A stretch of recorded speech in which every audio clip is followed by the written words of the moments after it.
Good evening, ladies and gentlemen. Welcome back to the Shadow and Sun Show, and welcome back to another Saturday Night Sci-Fi Shadow Chat.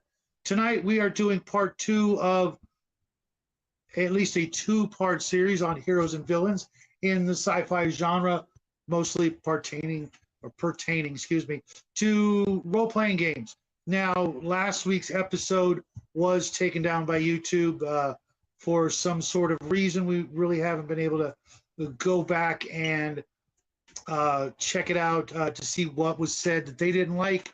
So we're going to try and keep on topic tonight if at all possible, but you never know. And if you guys are curious, it is on Rumble. I checked and I watched part of it, couldn't find out what they were, getting their panties all in a twist about, but maybe one of you friends out there will catch up with it. Let me know what you think it was.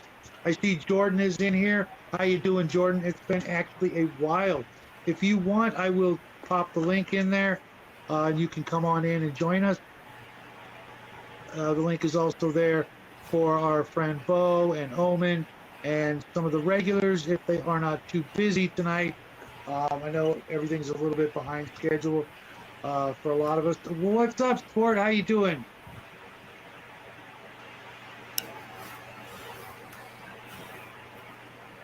You don't leave me hanging, Jack. Oh, that was me. Yeah, that's you. Yeah. For those of you who don't know, the icon off to my right or left, depending on how you're sitting, is none other than my son, but he's in incognito mode tonight. Yeah. I'm doing all right. I'm just looking for things, and those things seemingly don't exist or are very, very expensive. Okay, well, when Bo or Omen pop in, you could always ask them. Maybe they'll have an idea of how to help you find what you're looking for other than eBay or Amazon. Yeah. But, I mean, I don't particularly trust any other site. Right.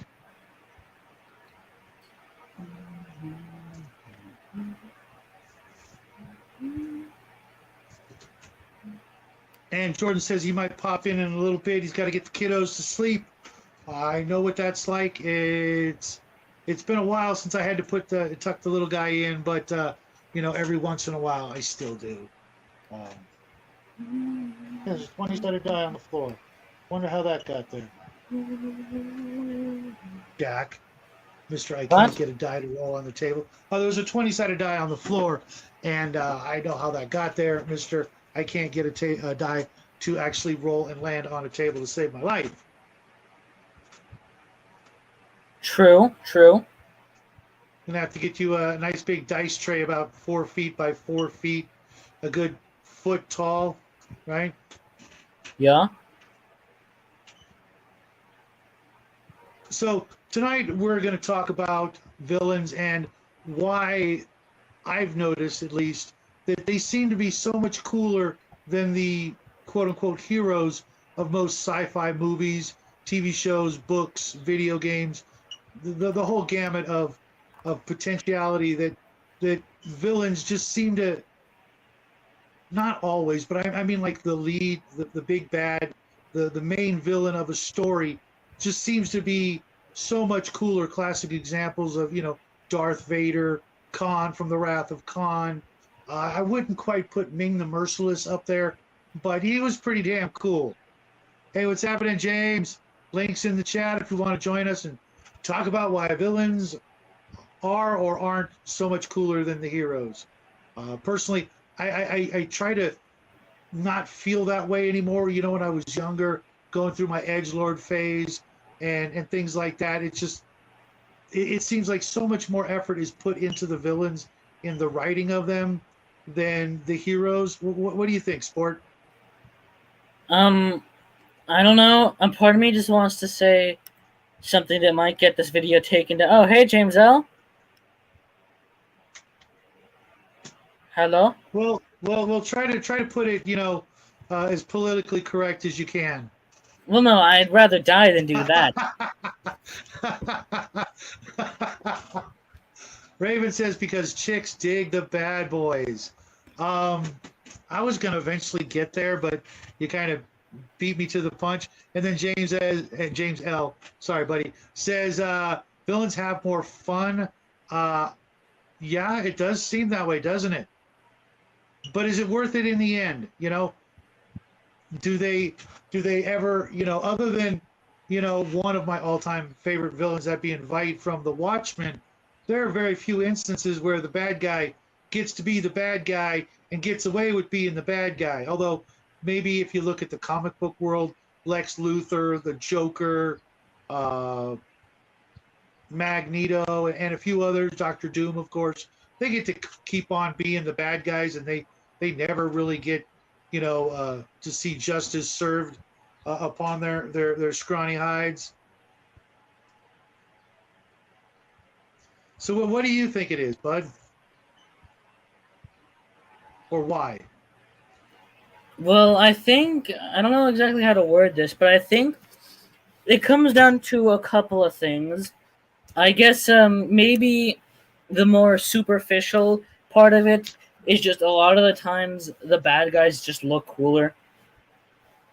Mm-hmm.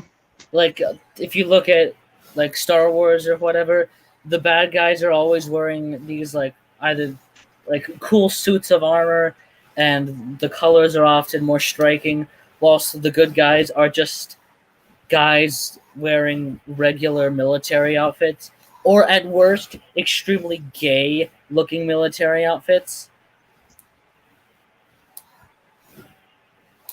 Like seriously, if you look at what the rebels wore in the beginning of A New Hope, Mm-hmm. it's just gay.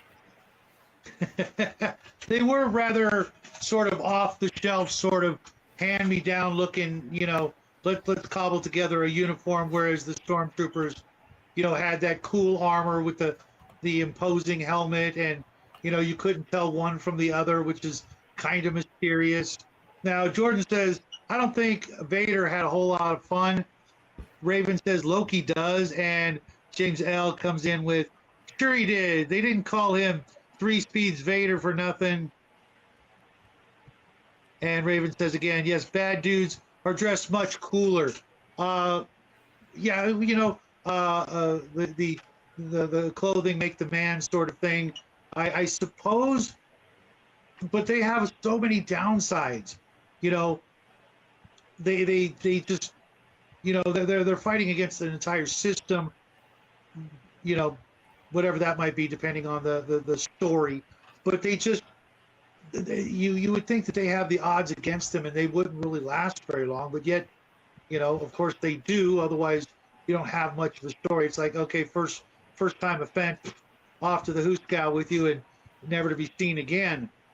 But a good villain, a really good villain, starts off as being somewhat powerful, clearly intelligent, obviously immoral as hell, often wounded. Despite their determination, they have, a secret or an obsession, some sort of wound, things that would, be clear disadvantages. What's up, Omen? Omen says, are they cooler or just more complex? I suppose you could say that recently, with this whole push to make the bad guys actually not bad, I saw this video. It's like, so you finally caught up to me. Like, you're going to pay for murdering 70 people in cold blood. Like, yes, but you see, I only did that because my son was bullied in school. And gay stuff like that.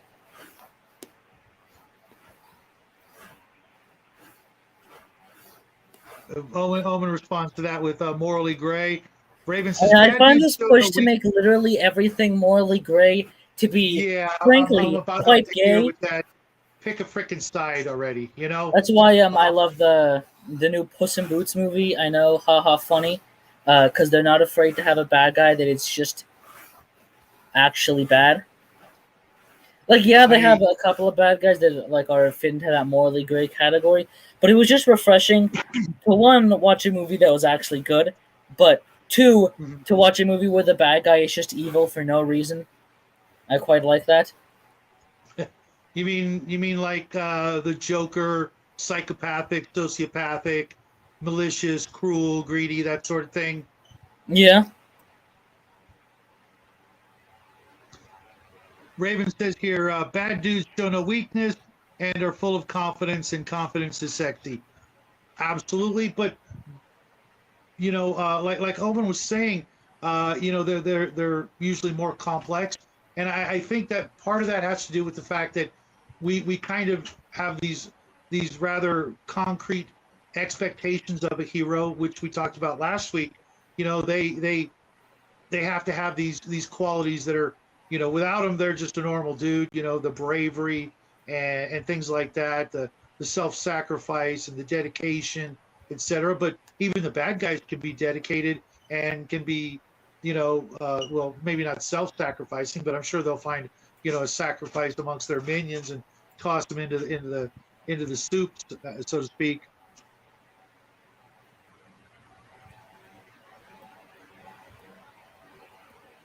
And Holman says, honestly, a bad guy who is unapologetically, Unapologetically. Thank you, bad and revels in it is fun. Absolutely, like the Emperor from Star Wars, Ming the Merciless again. Those guys, I don't know. I really don't lump Doctor Doom into that.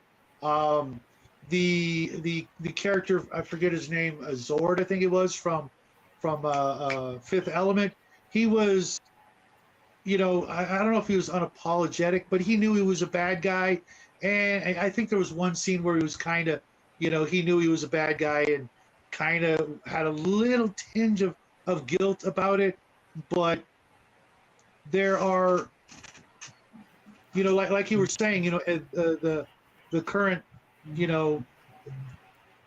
group thought of the people making movies and TV and stuff is to make the bad guy, bad, but somehow acceptable or forgivable, and that doesn't Like, make yeah, him a you bad need. guy. It makes sense to. It makes sense, at least on paper, that if there's a bad guy, he needs to not only have like a motivation, but also a motivation for his motivation, like an explanation for why he does the things that he does. But as we've seen in real life, sometimes people are just evil for no reason. I mean, look at Hillary Clinton.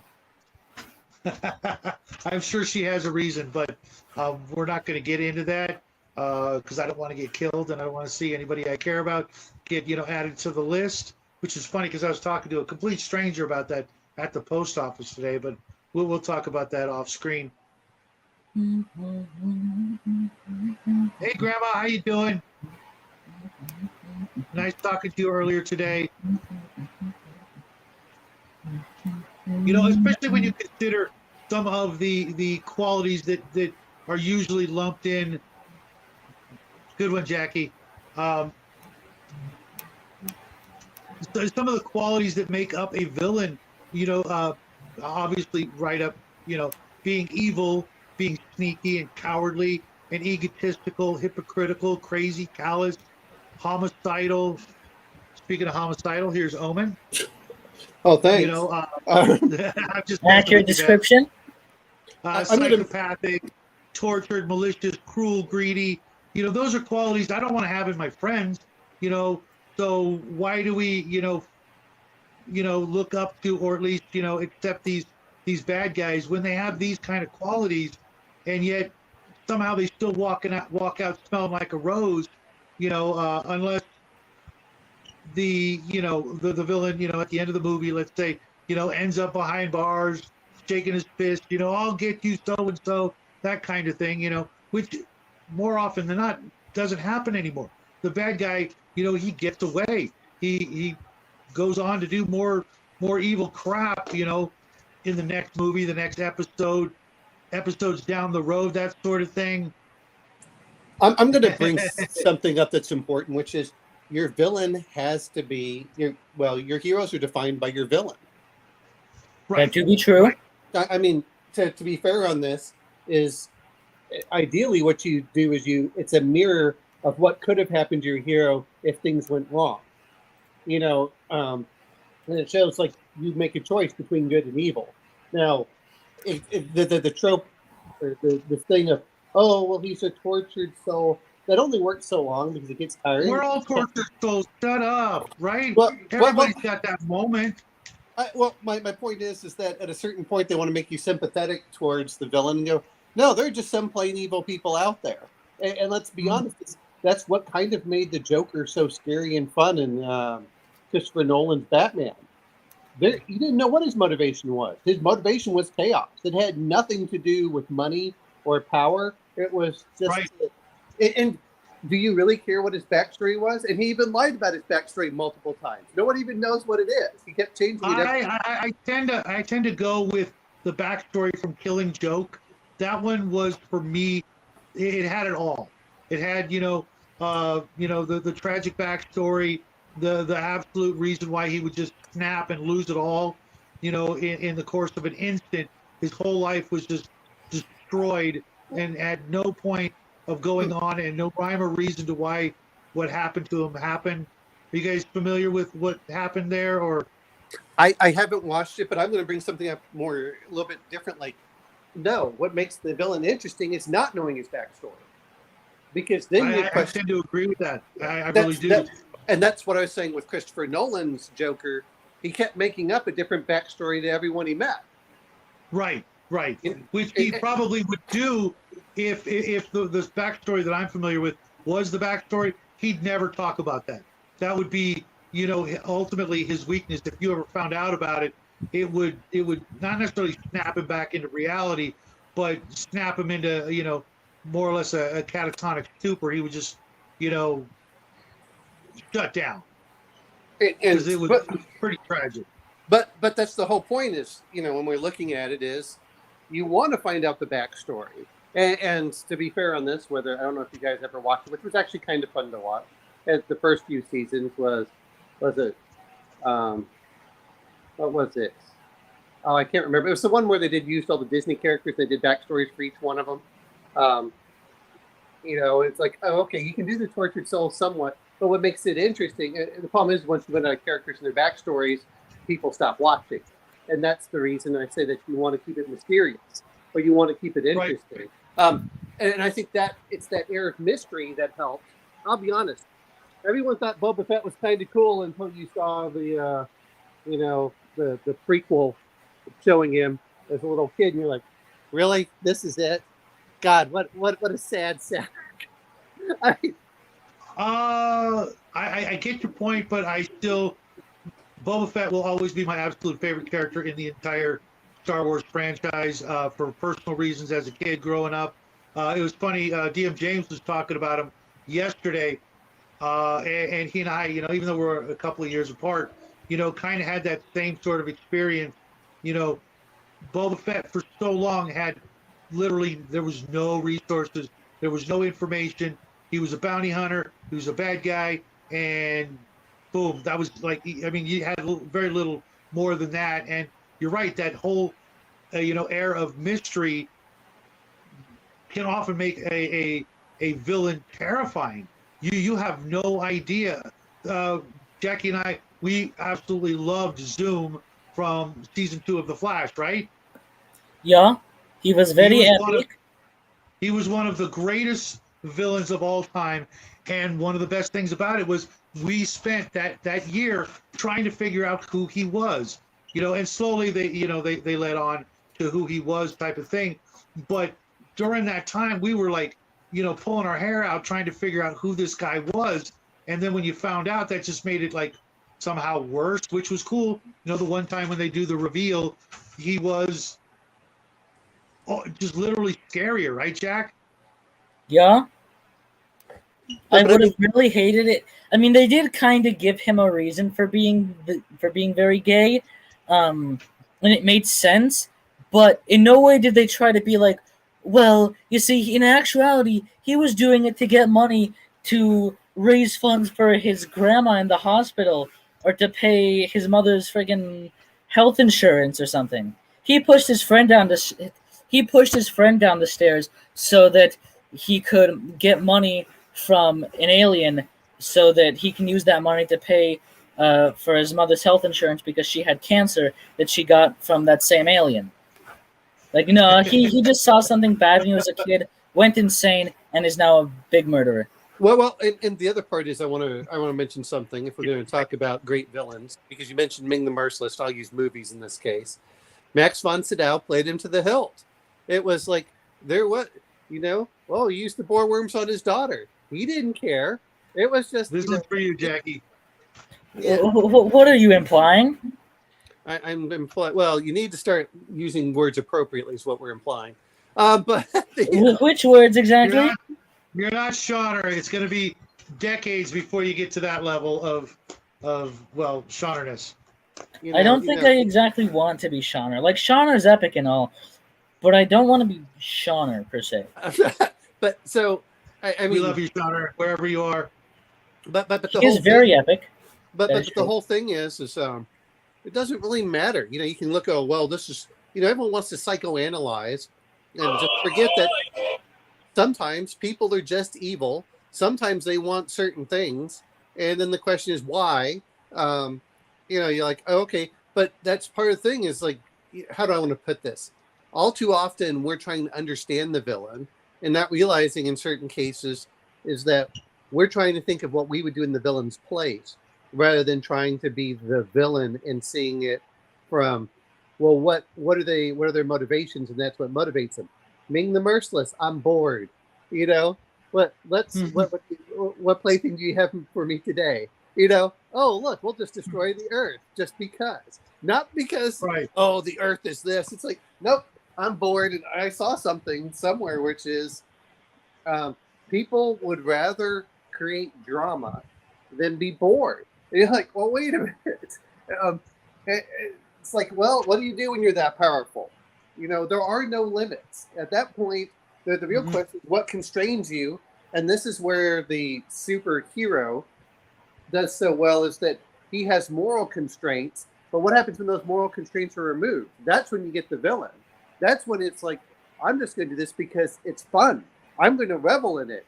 And you're going to go for the ride. The Kurgan from Highlander.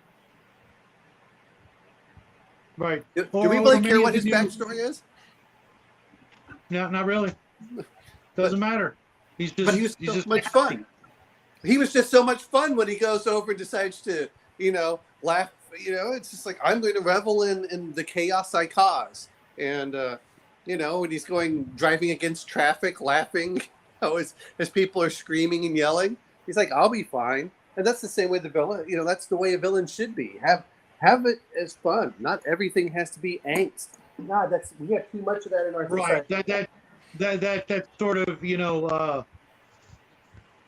those kind of villains don't tend to last long, and they end up being, more or less just a punching bag and tossed into the the clink, within one season or an episode. I'm talking about like the really epic tier level villains that stick around and seem to be brought back because the audience loves them so much that they become a staple or a regular reoccurring nemesis, or maybe even the main big bad. I'm sure there have been times where a minor villain came into a story and was so popular that they went, well, everybody likes this guy better than that guy. I guess we'll just rewrite everything and make this guy the new bad guy. Is it purely image and what have you, or? Well, and going back to my earlier comment about the mirror image, the Magneto versus Professor X. What's the difference between what's the difference? Well, they had completely different paths, even though they went through very similar things. One decided to keep his humanity, and the other one said, "Well, I'll make everyone suffer." But I'm going to protect it. Now, I'm saying that you can't. You can have complex, interesting villains, but you can't necessarily make it so they're all. You still have to make them scary and go, well, okay, look, there's some not so redeemable things about them. Yeah, exactly. What do you think about this one from Jordan? One thing I throw out there, and maybe I can expand, when I can hop in and expand on. But the best villains don't need a lot of backstory. They're a means to an end, the conclusion of the hero's arc. Well, just like I hate saying this, True.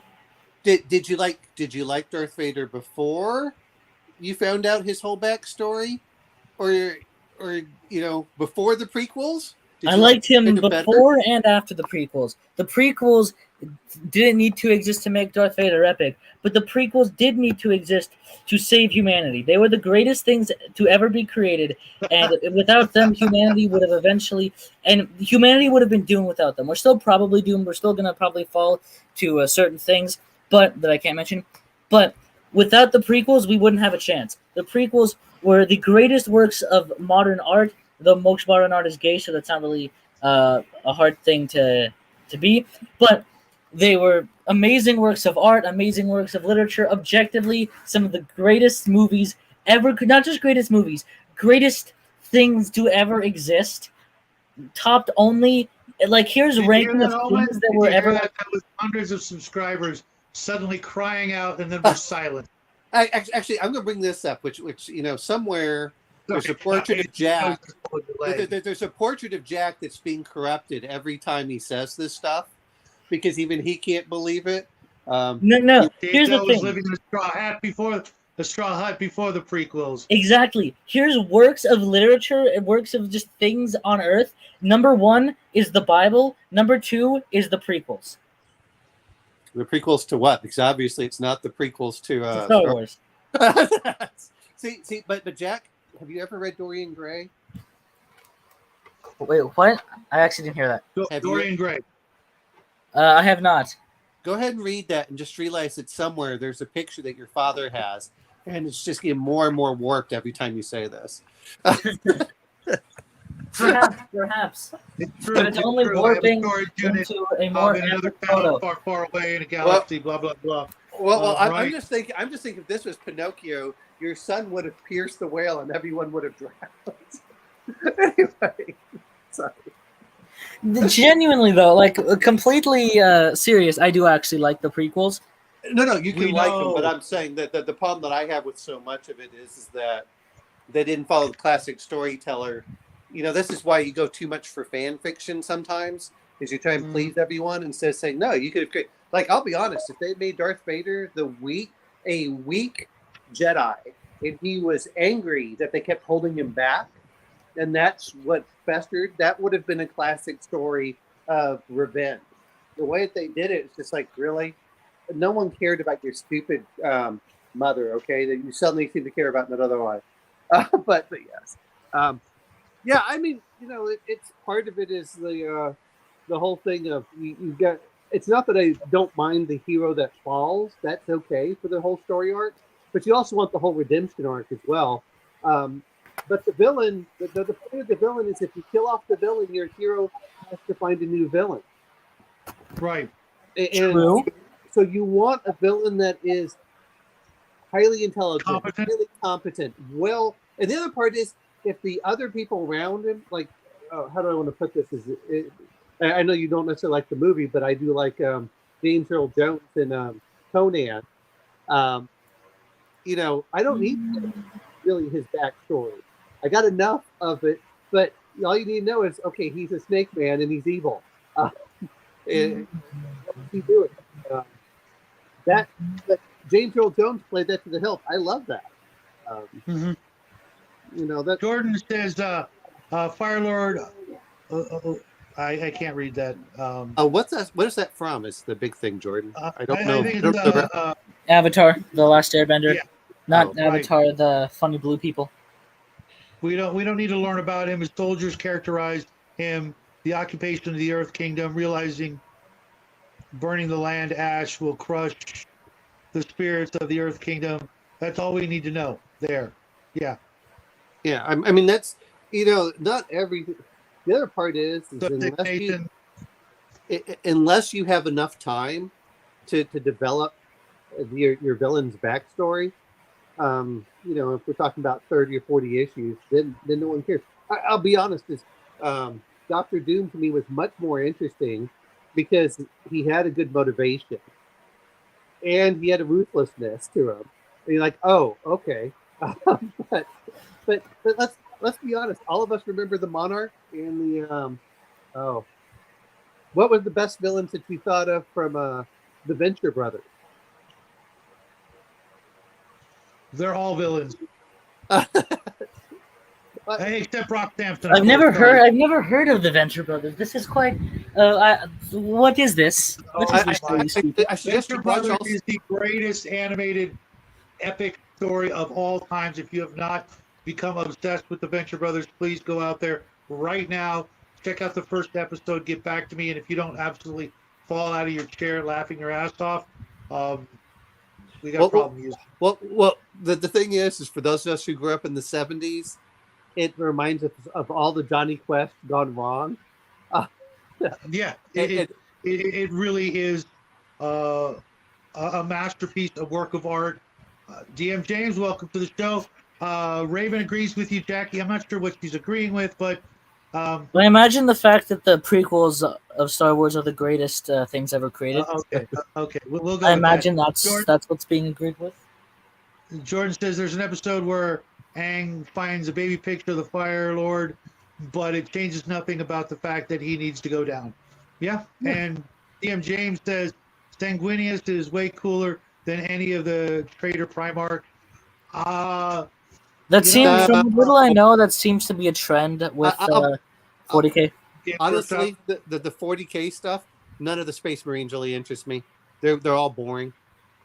They're I don't know. I remember reading about Sanguinius and a lot of the others back in, I think it was 2nd/3rd edition, and some of the stuff was very interesting, and I dug it. But GamesWorks and I have a tortured relationship where they keep torturing me with new editions when I just want to play one concrete complete edition and then just keep buying their stuff. But if I got to keep buying new books every couple of years, I'm not interested. Raven says yes, so I guess you were right, Jack. Aha. Blood Angels in general have a beautiful tragedy to them. Yes.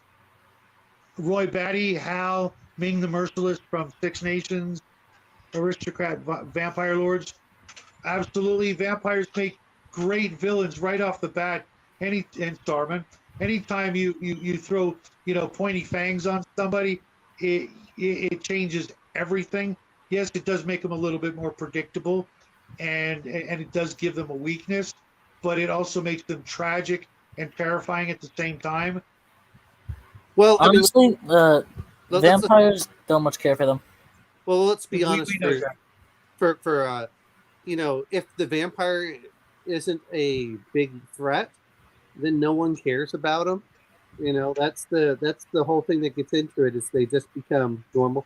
Well, Saruman I thought was much better than Sauron. Sauron was this behind the scenes kind of thing, but yeah, Saruman was, I thought, a pretty good villain.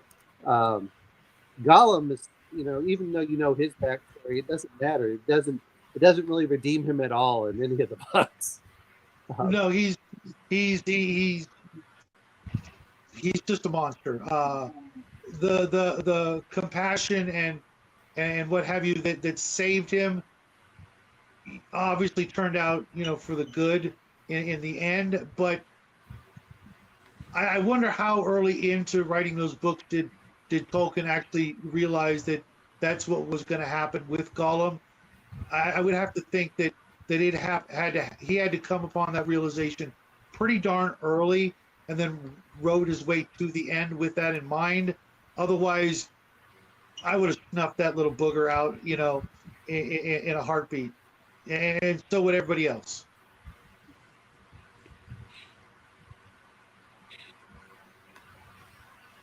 Six Nations says the space vamp from Buck Rogers was campy and creepy as a kid. He spooked me.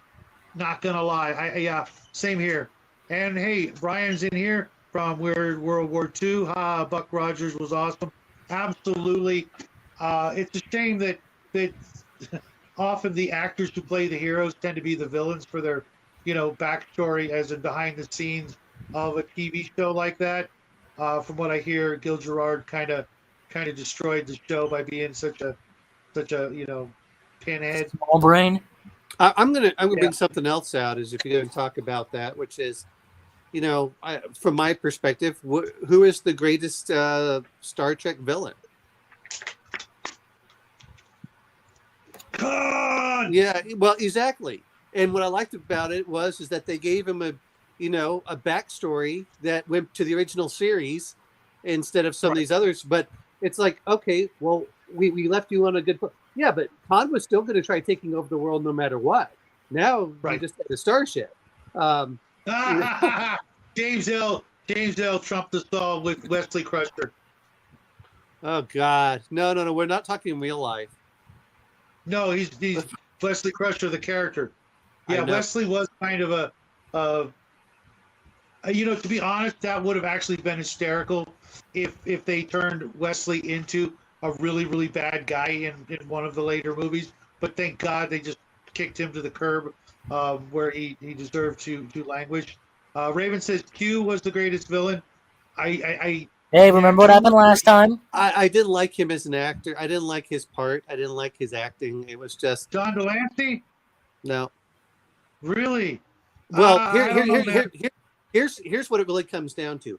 I didn't like it because the villain was affected. In that case, he was. It didn't feel right for the whole series. It's like, well, we'll just create this super being. Why?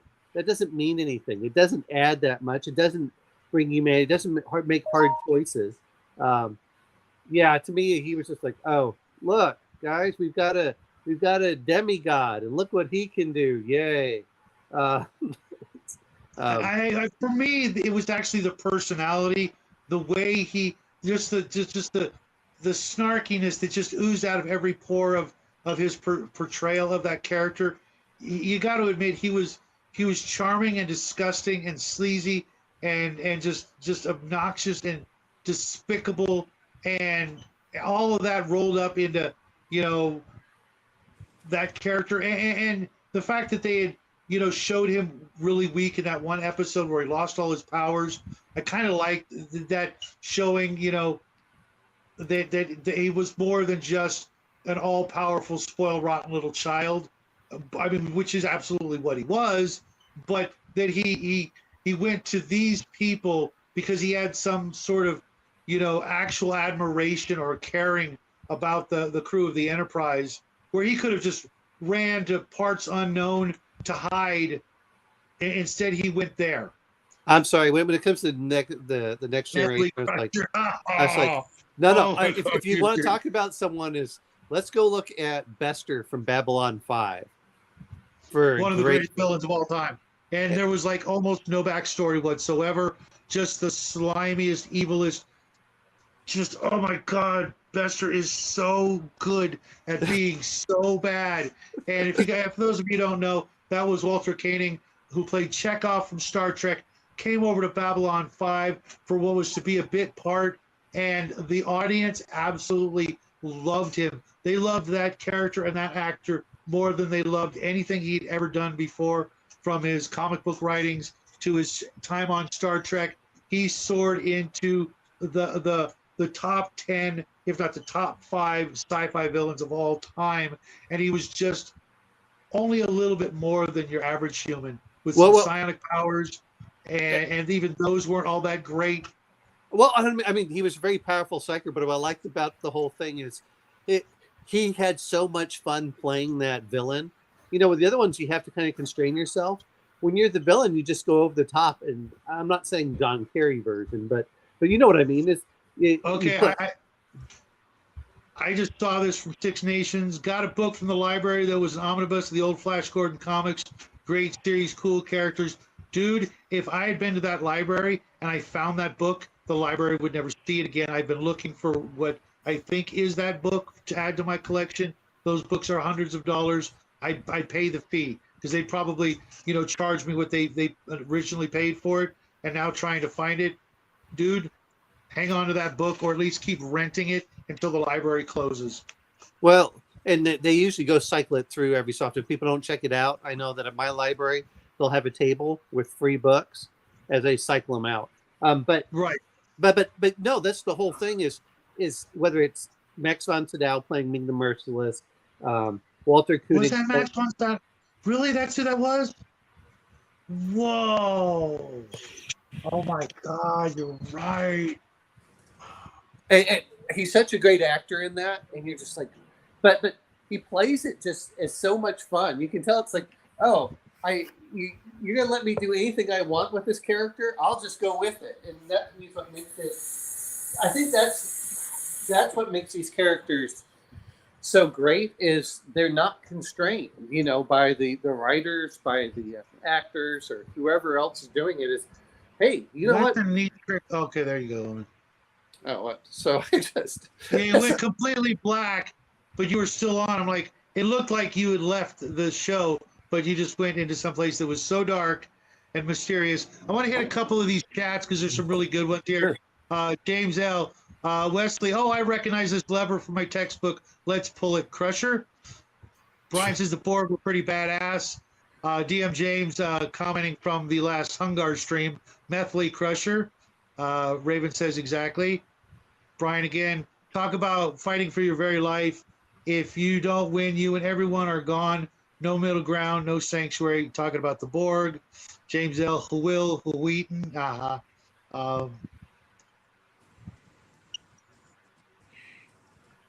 No Vulcan GF. I'm not sure what he means by that. Maybe Six Nations could do a cool scan of the cover. Trelane, the proto Q from Squire of Gothos episode of Star Trek. Absolutely. I was trying to remember the name of that. Wasn't that played by Liberace? That character? I don't remember. Probably. And Six Nations. If I was an evil man, I'd take it home. Definitely a cool book. I think it was on loan from a local back in the day. I've been looking for those books. The Buck Rogers, the Flash Gordon, and several other of the old timey comic strip serials and comic books from way back in the day, way before I was born. Despite what you guys might think, I'm not that old. Right, Jack? What do you mean you're not that old? I mean, I guess compared to, like, I don't know, Charlemagne, you're not that old, but nah.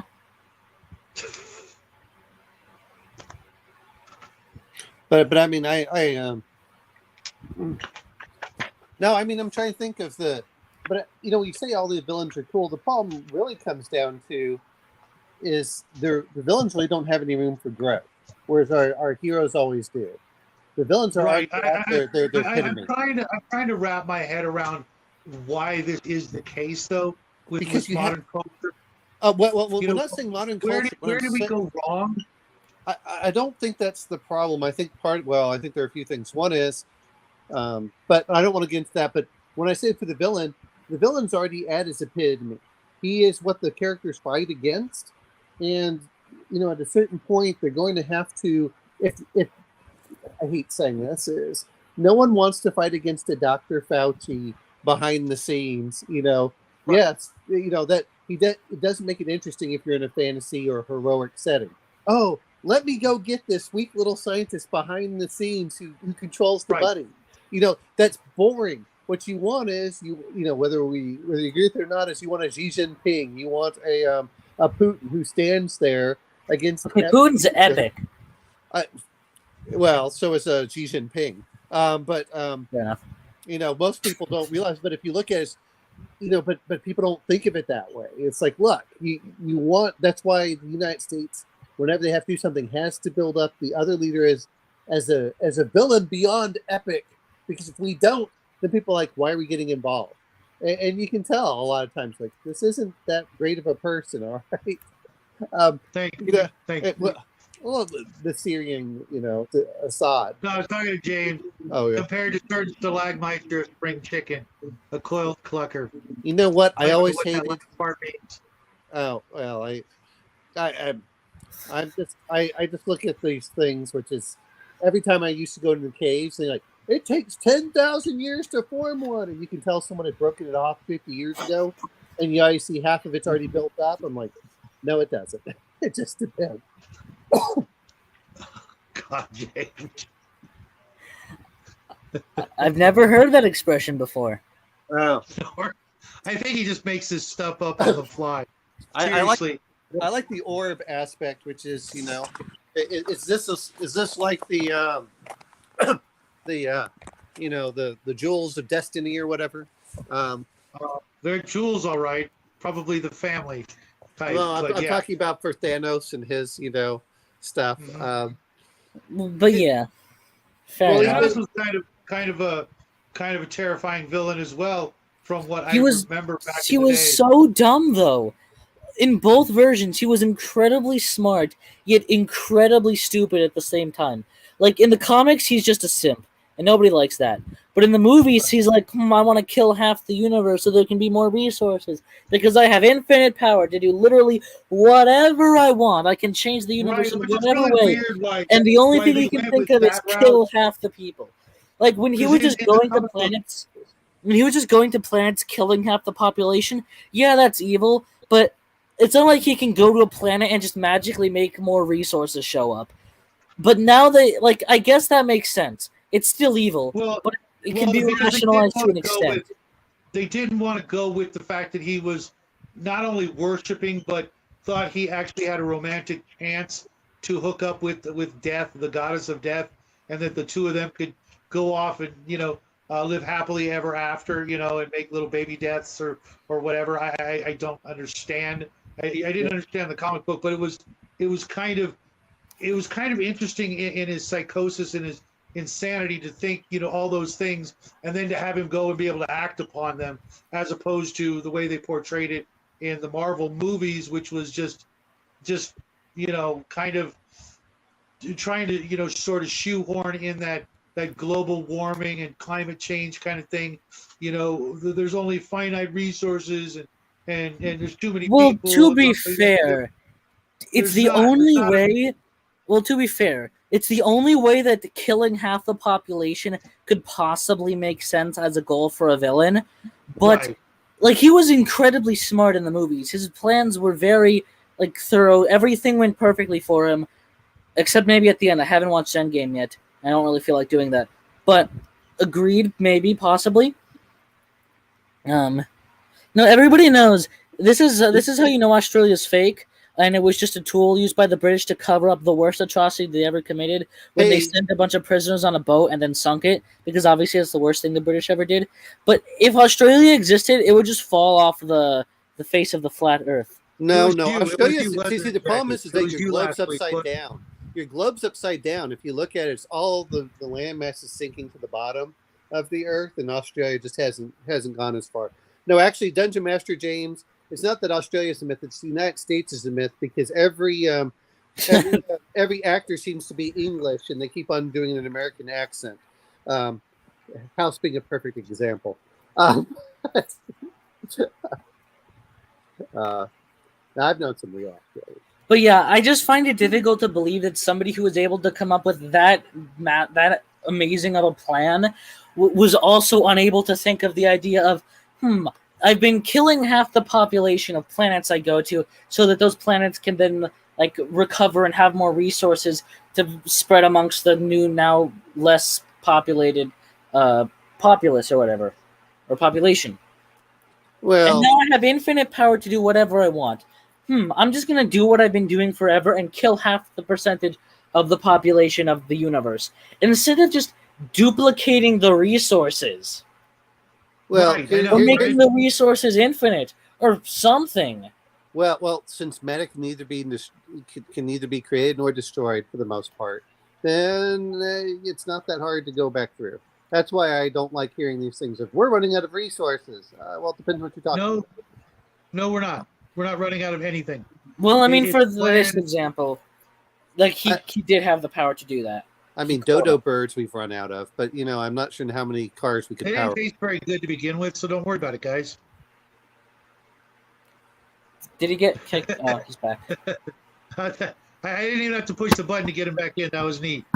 No. I mean, but overall, it's the whole thing of I don't mind it. The other thing I always like is if anyone speaks of perfect actors, is if anyone has watched Gargoyles and Xanatos. there's a great villain. Every time he lost, he still got ahead. Because he always planned for multiple contingencies. You're not wrong, James. You're not wrong. But yeah, but that's the. Oh my God! And No. yes, as long as we have hot pockets, we will be fine. Absolutely. I don't think I've ever Absolutely. eaten a Hot Pocket. You're missing out on that unique experience of, being able to eat breakfast and instantly call in sick from work or school. Well, let's put it this way. There's a certain part where you start going in like, is it bread or is it cake? As Subway's bread is technically cake. I think Raven's the expert on cake here. From what I hear, that's all she eats is cake. So no, but no, the whole thing is that the villains need to have some motivation. They need to be as smart or smarter than our hero. The whole thing is the villain has to be one level above our hero, so our hero has something to overcome. No one cares if Batman can beat up, a street thug. Okay, he does that on the side, but that isn't. It's not like we keep seeing the reoccurring, street thug character. I mean, it's like, hey, didn't you go shoplift last week? And he's like, yes, sir. Pizza rolls are a blessing from on high. Raven agrees. Yes, cake. I'm guessing cake. Grandma, you know what? I used to absolutely love freaking Pop-Tarts. Chocolate fudge Pop-Tarts were also a gift from on high. And then they went and did something to the recipe, or I became an old bastard, and I eat them. And then within minutes, I'm like, oh God, I wish I hadn't done that. I don't know what it was about them. One time a black guy gave me a Pop-Tart, and it took me 3 months to eat it. And then when I ate it, it was really good. And then I wanted to jump off of the balcony. What balcony? We don't have a balcony. Well, no, of school. Oh. There's a that balcony. Mountain says Valtar for Battlestar Galactica 1978 version. Yeah, he was pretty. All I remember was he was kind of slimy, to be honest. But I'm okay with slimy in certain things. The whole point is that I don't want. Right. I'm kind of tired of the number of the beast. 6-pack, 6-figure income, 6 foot tall, perfectly chiseled, everything, super villain. When those people would be, very rarely the super villain. They're the kind of people that have everything going good for them, are more likely, at least in my opinion and experience, to kind of be the good guys. They've got it all going for them. You'd have to be the absolute lowest of the low, deep inside, to actually go, you know what? I got it all going for me. I'm gonna sell myself a pair of tight pajamas and become a supervillain. I'm gonna bring this about. I guess it depends on. You go. No. I mean, if we're gonna talk about great supervillain, who is you want them to be the opposite in some ways. Look at Lex Luthor versus Superman. And I don't mean and I'm talking about like how they had him in the cartoons and stuff. Mm-hmm. I mean, yes, he was charismatic. You could say, okay, this is a man I understand and how he got into power. This is a man that wants certain things. And my favorite is he will sometimes team up with Superman because this is my city and no one else will destroy it. I don't mind killing Superman, but when I need him, I'll work with him. But that's the charming aspect. Is I think that good villains need to be charming. The if we want to talk about villains that we're not talking sci-fi villains, let's not forget the villain that no one likes, which is from Dirty Harry, who was just a coward who wanted to do certain things. I mean, those are the over. It doesn't matter if that's what matches reality. Mm-hmm. The other one that is, yeah. We're going to talk a little bit different for villains. Let's not forget. What was it? In the Line of Fire, if anyone remembers that with John Malkovich. Never saw it. Oh man, that's a really good one. You know what happens a lot of times. You know, the villain wants to be in there. He wants to. He wants to be. He tries saying, "Look, The hero? you and I are the same. We're two parts of a puzzle. We only complete together." Yeah, I've heard that speech 100 times. Of course it is, but it's true because it makes it interesting and fun. You know, if they aren't opposites, then all I'm watching is either two good guys or two anti-heroes go at it, and like, okay, fine. Oh no, it's actually something I was going to bring up. The you know, sort of the connection to one another. You know, that whole, you know, opposite sides of the same coin is kind of often in some of the best, you know, hero villain stories. You know, whether they be brothers, whether they're, you know, related, or they're after the same girl, or they're after the same treasure, or the same job, or the same position in life. It you know, there aren't many better ways to show and tell a great, you know, story, as well as have a, you know, commentary on you know, a particular political or sociological issue that you know, like in the news a lot, or something that's a big hot topic for, you know, that generation type of thing. Sorry guys. Oh no, that's fine. I mean, well, Shadow, I'm gonna let you go because I need to go talk to my son in a few minutes. So anyway, Okay. all right. You have fun with your son right there as he goes off about we're having a blast actually. This is one of the first episodes where Jackie gets to do most of the talking. So I will see you tomorrow, Owen, over on the Cigar DM channel, where we're going to watch a movie of epic villains. Wait a minute. Did you watch it already? Oh yeah, we watched it a couple weeks ago. Oh yeah, that movie has my favorite villain of all time, Yellow Robe Man. Oh, I thought it was the Kung Fu Gorilla. The Kung Fu Gorilla was very epic too. The Kung Fu Gorilla. Wait. Let's not spoil everything here. Oh, true. I just want to mention. Man, Dave, this is I think the number one statement of the evening. The most devious villain of all time is Games Workshop. Yeah. Well, Even me, I'm slowly crawling back. You know, can we play together again? Can we? Epic? Maybe. We'll see. You know what though? I'll try. I'm going to have to go through the 5 parsecs from home and start creating some characters and seeing how I enjoy it. So, exactly, James. All right, Omen. Have All a right, great evening. We're going to be here for about another hour, and maybe less. We'll see. But have a great evening, and say hi to the boy for me. We will see you tomorrow at what is it? It's 2:00 California time on the Cigar DMs channel, where we will be. Don't you mean avocado time? When he's already gone. Right. No, just in case anybody else wants to watch us make fools of ourselves yet once again, talking about one of the greatest cinematography masterpieces of all time. We need to watch that movie again to refresh our memory. I'm going to pretend I didn't hear that because I'm still scarred from that.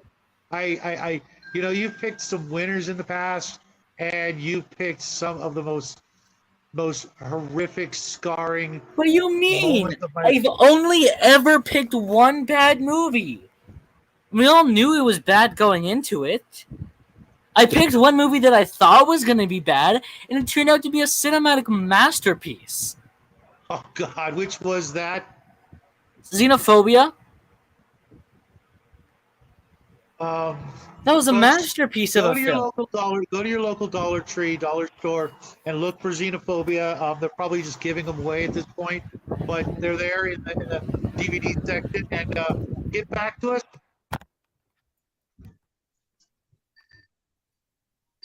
Well, I mean, everybody who has over 7 functioning brain cells agrees that Xenophobia is a cinematic masterpiece, and we need to rewatch The Battle Wizard because it's been such a long time, and we're gonna review it tomorrow.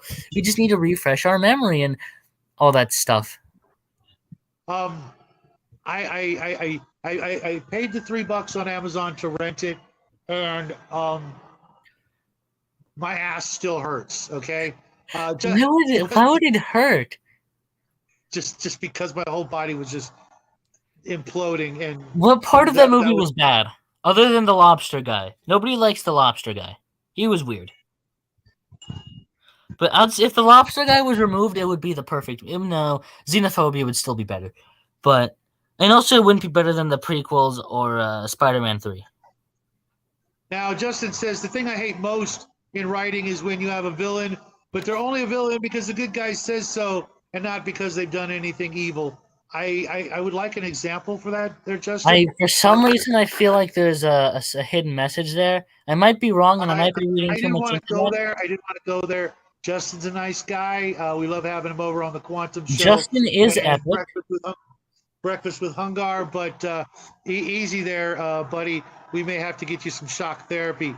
James L says, maybe in a few months. Just because the state may order it. And Grandma says, thank you guys. I'm not sure what she's thanking us for, but as long as everybody's having a good time, that puts a smile on her face. At least 3 times for science. I'm not sure what that's in reference to. There's 6 nations. Jackie, follow me on Discord. That way I can help you with some interesting recommendations. Oh, dear Lord. I don't know how to react to that. I posted the worst movie ever, which was, oh, you know what, Grandma? I don't know. Go watch Battle Wizard. Go watch Xenophobia. Get back to us. James L says you should watch Solomon Kane with James Purefoy. I think I've seen it, but I could be thinking of a different one. James says 6 String Samurai is awesome. Yeah, well, we're talking about crap, aren't we? No, we're talking about. How dare you bring in something wonderful and beautiful into this conversation? The Battle Wizard is great. Glad someone's amused. Welcome to the show, Raven. We do this every Saturday night. She's been here for a while. I always look for reason. I know it's a joke, sport. I always look for a reason to encourage taser callers. I think you meant to put an O in there.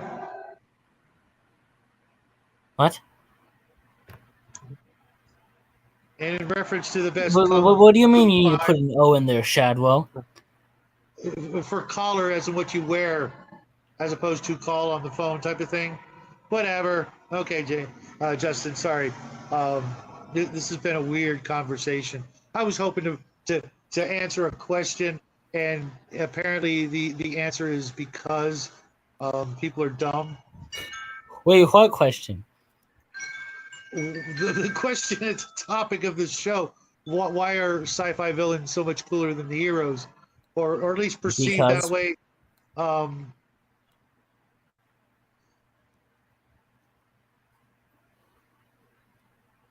James L. flies a Lancaster over Justin's house. If you know where it is, let me know because I want to send him some literature, and you know. Does it start with an M? What? Does it start with an M? No. Well, maybe. Well. Anyways, autocorrect. I didn't notice it. I know I've got 2 different devices. One has a great autocorrect. The other one has a moron at the helm of autocorrect, and it's I don't think you've ever been corrected by any. He already has that book. Of course he does. I don't think you've been corrected by your computer or phone or whatever on typing once. Not even once. I mean, you remember the test stream and friggin' Shadwell. We all know that. Sorry, 6 Nations. Yes, I'm outside. My obligatory halfway through the cluster that this show inevitably turns into. And James says, "Oh, Justin, if I could tell you about the week I had." Oh my God, no kidding, right? True. Again, James, our condolences. True, We true. all have to apparently watch our P's and Q's. Colonel Kronk, welcome to the show. I only have to say that Godfather 2 is the only perfect movie. You'll probably hate me because I've never seen any of the Godfather movies. I'm not a real big gangster movie guy. I don't know why. I probably should watch them to get some ideas on borrowing NPC types, stereotype, characters for my games, but I just haven't.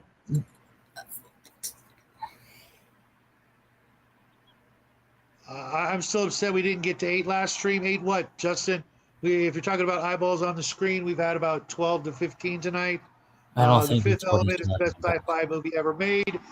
I don't know. The best sci-fi movie was Star Wars Episode 2. I really like The Fifth Element. It is up there. It's one of my favorites, but if it's my absolute favorite or the best, I don't know.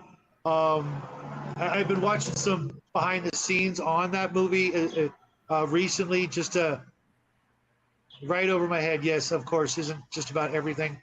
Right over your I'm head. breaking it as we speak. Yeah. Wait times are fine. I just referenced it to the number of station transmissions. Don't take DMT. I don't do drugs.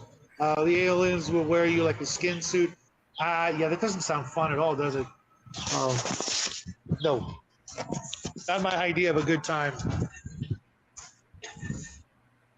And now you can see I'm heading back up to the lair because it's actually starting to get freaking cold out here, folks. For summer in the high desert, it's more like fall. Total Recall is my favorite. Total Recall used to be one of those movies my friends and I, we would watch pretty regularly. Especially that scene where the glass dome breaks and they made those horrible Arnold Schwarzenegger face mannequin things with the bulging eyes. That to this day still freaks me out almost as much as actually watching Arnold talk about anything remotely important. Not a huge fan of the guy. Battlefield Earth is hilariously bad. Plus, it shows John Travolta's final form. You know what? That is another one of those movies that I used to watch quite a bit. Where was it Billy Pepper or Barry? Excuse me, Barry Pepper who played the hero in that movie. Someone could refresh my memory on that one. It was, I had a friend who used to tell me about the Battlefield Earth books because there's like 10 of them, and he would come over and start telling me about the latest one, and I'm just like, oh my Lord, what the? And then it turns out half that stuff actually started coming true. So who knows? Maybe that Dianetics guy was onto something. I don't know. I know he was on something. That's for certain. So where are my notes for the show? There we go.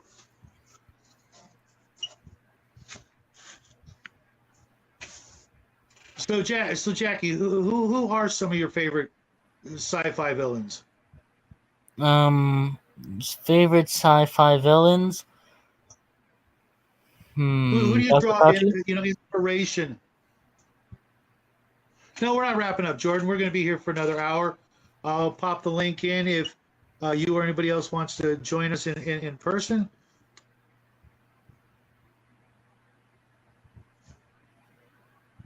I could just picture James L. and Justin getting into the show and it turning into a Rock'em Sock'em Robot Night. Let's try to avoid that just because we will leave at the 2-hour mark and they'll still be here tomorrow. Speak of the devil. Hey, Justin, be nice. No, Justin, you're always actually a lot different in real life. You told me to come in. And here comes Jordan. Welcome to the show. Jordan, have you met Justin? Have you met my son? Met your son before. Yeah, you were on. Yeah, that's right. I'm sorry. It's You've okay. actually been here before.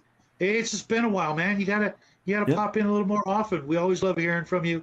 And for those of you who don't know, why don't you shout out your channel? Because seriously, it's one of the best out there.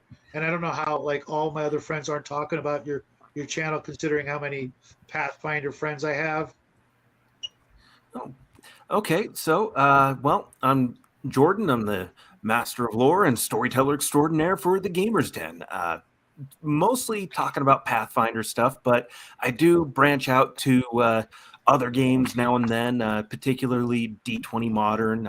Covered one class from 5th edition. It was something that came in requested, so it just what I cover just kind of depends spur of the moment, but a lot of the content I put out there is also I try to gear it towards being generally useful for new and veteran DMs, storytellers, MCs, whatever title you go by or whatever the game says that you should be running as. I try to be useful and helpful for just about everybody if I can. And you are. You like I said, your show is polished, informative, and a lot of fun. Thank you. I seriously, and as a matter of fact, I wanted to let you know that we do this other show where we're supposed to be talking about the Dresden Files, which I know you're a huge fan of. Yes, and I love the I'm books. not. I'm not really a big fan of it, but I bet the other guys would love to have you I on the think show. it's all right, pretty good. I'm a bit of a nitpicker, you know. I'd say it's good. I don't think it's an amazing top like cream of the crop type stuff, but it's good. I've got a soft spot for urban fantasy stuff. I like blending things together like that, and it's an interesting take, and I just let myself get lost in it, you know. Yeah. Oh, and by the way, agree DM with you James, on the I mixing of absolutely genres. agree. What did James say? The best sci-fi villain is the Lich from Adventure Time. Very true. Very true. I thought that was more of a fantasy thing, but it's been a while since I watched that. And my partner in crime from the Quantum Show is popping in to say hi. Nathan, how you doing, buddy? Last night's show was the best show since last week. And if you guys are into the quantum, the paranormal, the UFOs, the aliens, Bigfoot, psychic powers, and all that good stuff, check us out on Saturday night right after this show, or sometimes simultaneous, and I hurry up and try to make it over to his show. Justin, what's on your mind, buddy? Nothing much. I just got here and I was enjoying the show, and then you said, "Come on in." Glad So, I had a train of thought. Oh, Battlefield Earth. Yeah. The movie only covers the first third to half of that book. Uh-huh. Yeah, and the other half is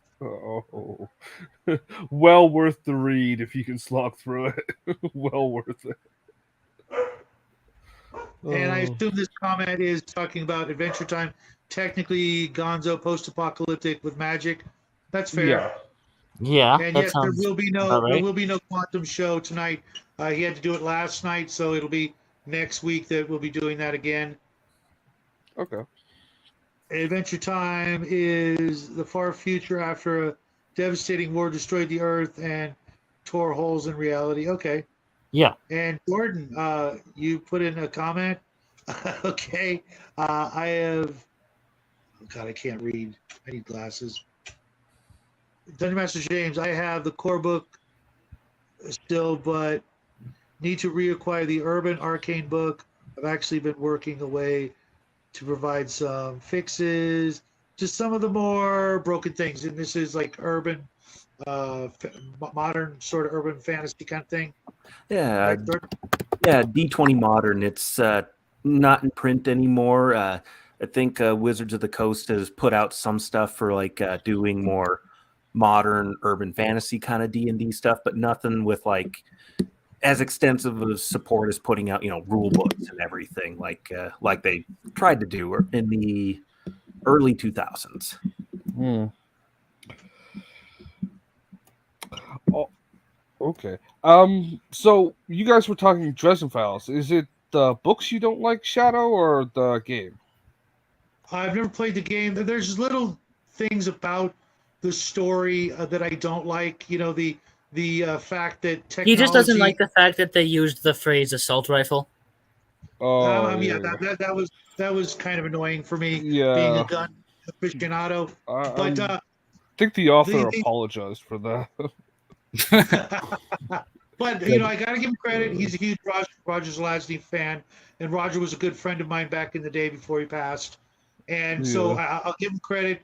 But one of the things I really hated was the technology not working uh, around Magic, and the thought that a semi-automatic handgun can't work around him because Well, suddenly the laws of physics just go completely haywire. But yet a revolver will work, so he'll do that.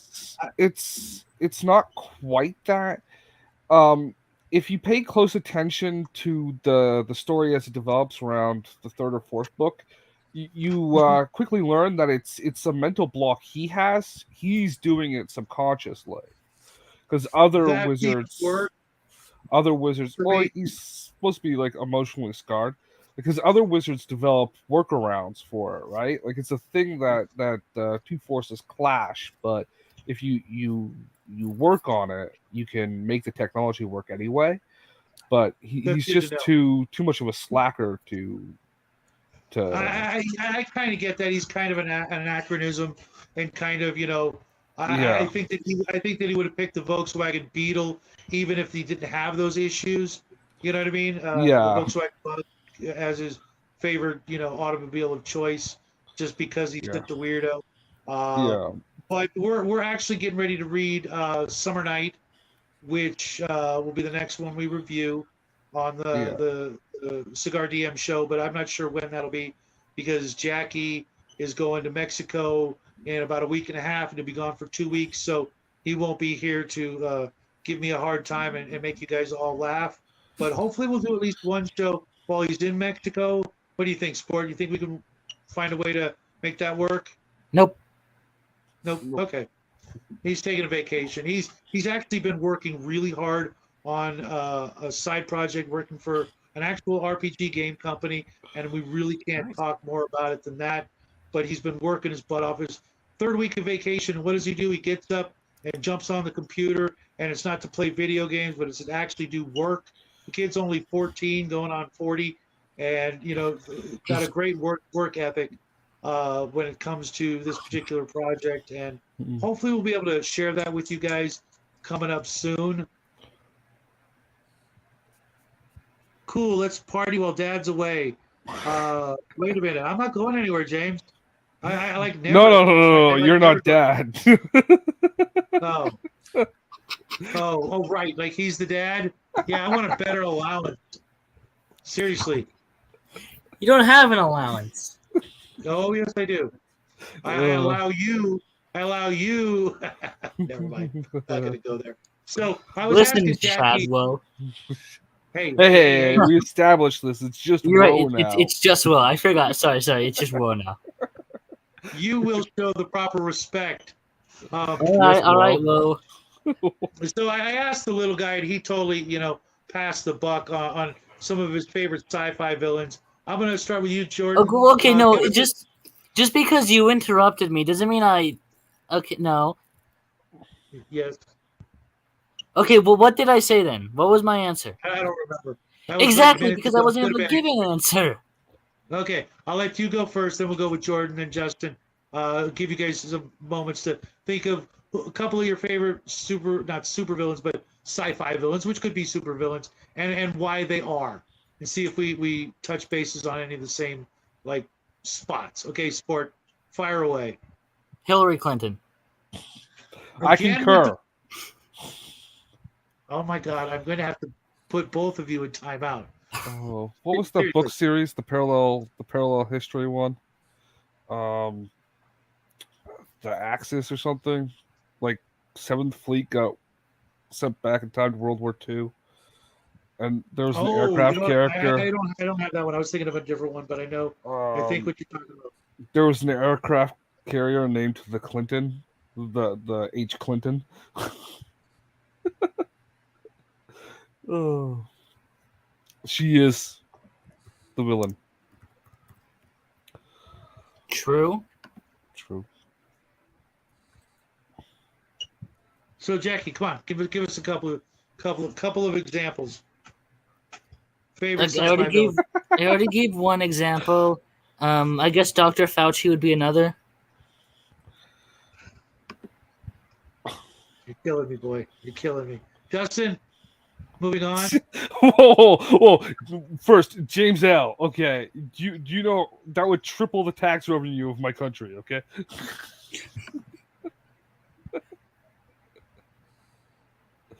Okay. Sorry for derailing. It would be the first time. Oh. Okay, I'm gonna just pass both of you clowns. Jordan, how about you? I know you got a couple of good ones. Okay, so as far as sci-fi villains go, gosh, got to mention the classic. Darth Vader definitely is a great villain. There's been some comic book runs that just really deliver some really solid, really, really cold lines. Like there's one where he's been crash landed and stranded on a planet, but there's I forget the full context of everything, but basically he ends up having a run-in with a pretty sizable force of rebel soldiers with, APCs, heavy weapons, a large group of soldiers with, vehicle support and everything. So it's a pretty sizable force, and they tell him to throw down his weapons and surrender. He's surrounded. And he just pulls out his lightsaber, activates it, and says, "No, all I'm surrounded by is fear and dead men." And then he wipes them all out. It's like, and a line isn't everything to a villain, but good villains have great lines to go back with everything they're doing. Are really horrific actions. Yeah, I agree with you. And then, other than Darth Vader, it kind of fluctuates kind of in the moment, or at least, with what I can remember and recall off the top of my head. Just digging through everything that's just stored in there. It's like wandering a library, trying to go, oh, this memory looks interesting. Another great sci-fi villain. If I could pick a recent example, if nobody minds, I didn't mind Marvel Studios' movie take for Thanos, like this version of Thanos that they put out there. It's interesting. Like the comic book version, most versions of him anyways, he's only interested in courting death. That's why he's on a campaign of genocide and destruction all across the galaxy, the universe. But the MCU version, being obsessed with this idea of balancing everything and setting worlds to right so that, in his eyes, people aren't suffering anymore. It's interesting. It's flawed logic, but it's interesting. And, it's compelling enough, and it gives pretty significant motivation for everybody to, band together and try to take the fight to him and eventually undo the damage that he does. And then, for me, I'm going to go with a couple of. I'm sorry, I didn't mean to interrupt. No, you're good. Can I give an actual answer?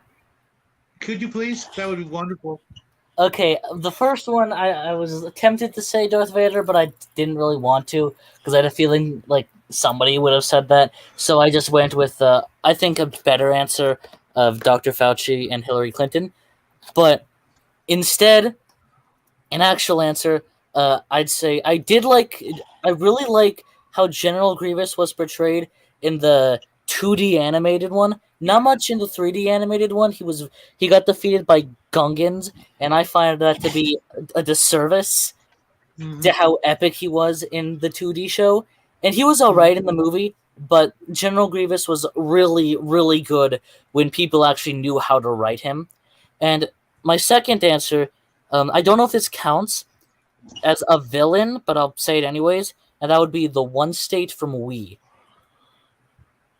I know Shadow knows what that is because he read the book, but I don't know if anybody else has because it's Right. That was obscure. pretty terrifying. You know, when you consider how long ago it was written and how kind of spot on they were in predicting, you know, what is very likely to happen in the future. Another reason why the boy needs to watch Logan's Run, because we've already went through the other classic dystopian future movies: Silent Running, Silent Green, Rollerball. Planet of the Apes needs to come back into our rotation, and then of course Logan's Run. I was just Great thinking. movies. Do either of you know what Wii is? Nope, can't say that I do, unfortunately. A what? So I guess Wii, the book. We? Yeah, that's all. No. That's the title. I know Okay. it caused a lot of people to destroy their TVs at one point when they threw the remotes for it, but other than that, no. Oh, it was a book written by a Russian man during the Russian Revolution, essentially criticizing the Soviets. It was one of, if not the first book that the Bolsheviks ever banned. Yes, Six Nations. That's exactly what he's talking about. Now, I was thinking of the villains in the David Weber series, Empire of Man, which the last book in that series is called We Fear, Sorry, Raven. Planet of the which I Apes. highly recommend. There's 4 of them. There's like a confederation of Greenpeace activists that force people to rip apart civilizations as one of the side villains. You really don't want to be captured by them because you end up starving to death while pulling up humanocentric weeds on planets with your hands. There was another one I was thinking of, but just based on it. I guess we could talk about one of your mentions if I think of anything. Okay. Right off the bat, I'm going to go with Doctor Doom. For me, Doctor Doom embodied everything about a great villain. He had so much power. Most people don't realize that back in the old days, Doctor Doom was number 2 to Doctor Strange when it came to magic. He almost became the Sorcerer Supreme on top of all the other stuff we know him to be famous for. Okay, they toned that down because of the Satanic Panic and things like that back in the day. But could you imagine if they tried to portray him in the movies, not like they did in that really crappy movie with Jessica Alba, but in the way he was meant to be, number 2 magic abuser in the planet, or on the planet, excuse me.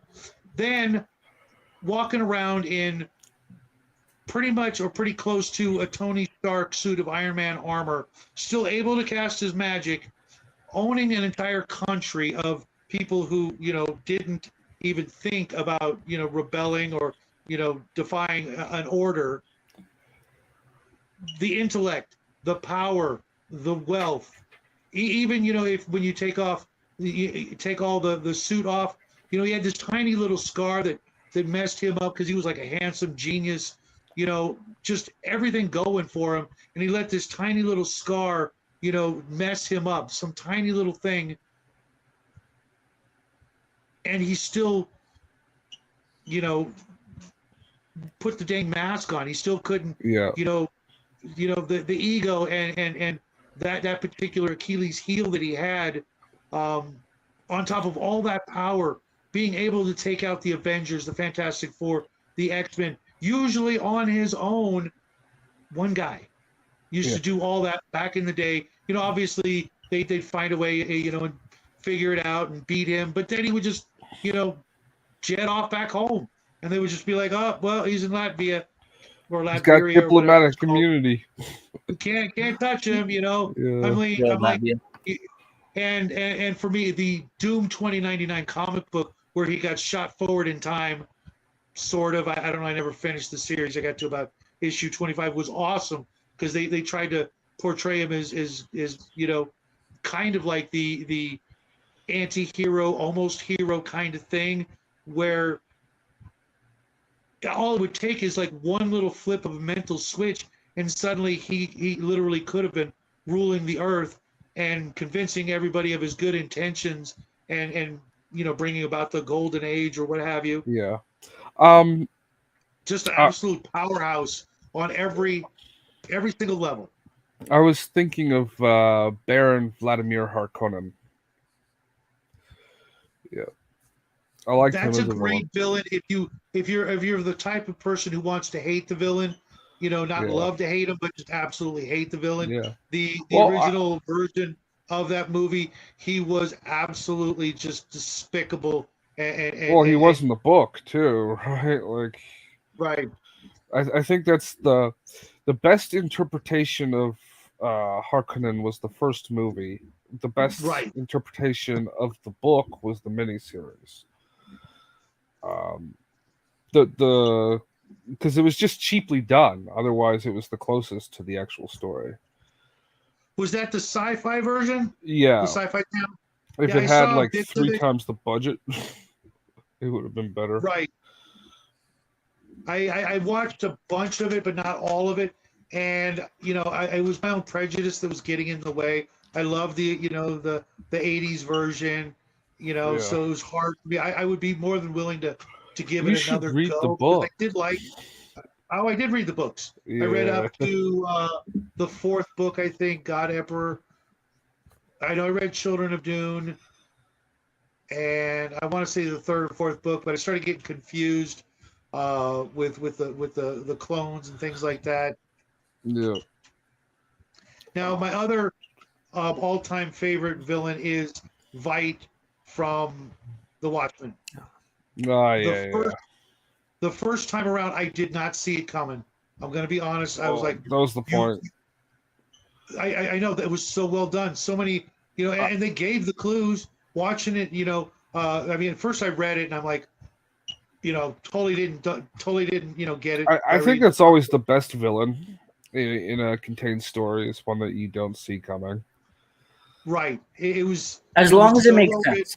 Yeah, as long as it written. makes sense. And I'm going to be the first guy to say I think the movie was better than the books. But I did love the books, and just the way, especially on the big screen, the way they portrayed him. Because in the comic book, there was a reason you didn't suspect him, because they kind of downplayed his coolness factor. The charming, handsome, rich guy who brought himself up from nothing, an orphan, and did all these things, and became the brains behind the big super group, whatever.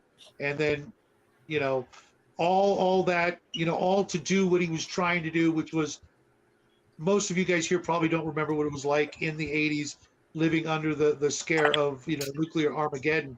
I remember that quite well as a kid, in the 80s, always seeing it on the news, always worried about it until it fell apart, and Russia crumbled, the Soviet Union just fell apart, and that suddenly became no longer a possibility for the time. But I could see, without condoning or condemning, his plan to do what he did, because it worked.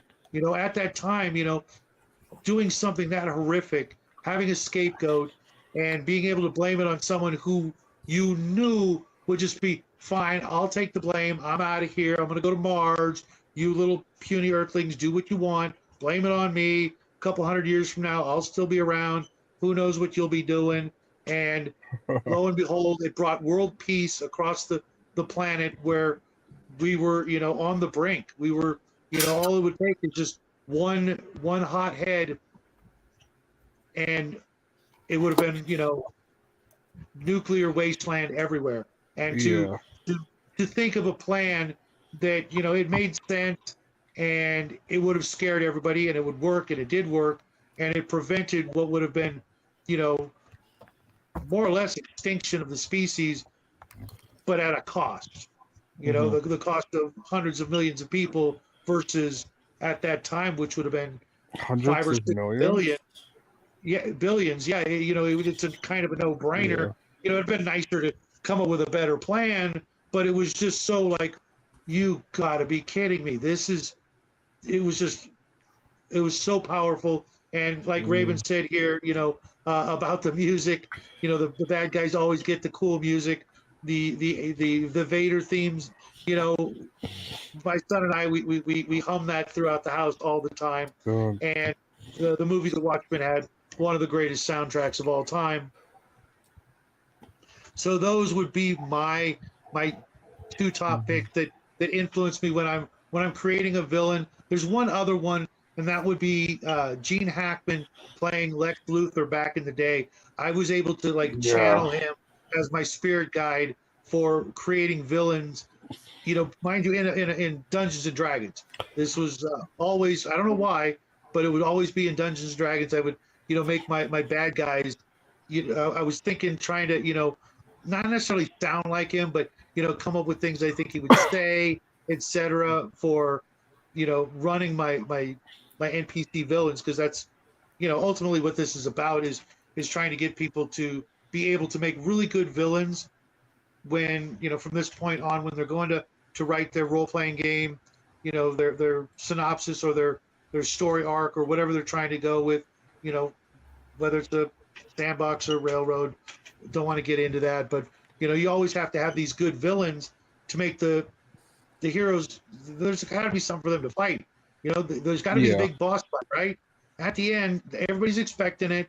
Everybody wants it. Well, it could always be like my Cyberpunk game that I always allude to, where we totally ignored all the events in the world and then ended up getting bought out by 7-Eleven or Taco Bell or something like that and had to leave. Oh. Yep. Yeah, exactly. I'm still looking for the director's cut. One of these days I'll be able to find it, and it won't be like $80, but I look forward to that. Totally new movie, huh? Okay. Rorschach had the best line in the book and the movie. Which line was that? Mm-hmm. No compromise. No, yeah, no compromise. You're locked in here with me. I'm not locked in here with you. Oh yeah.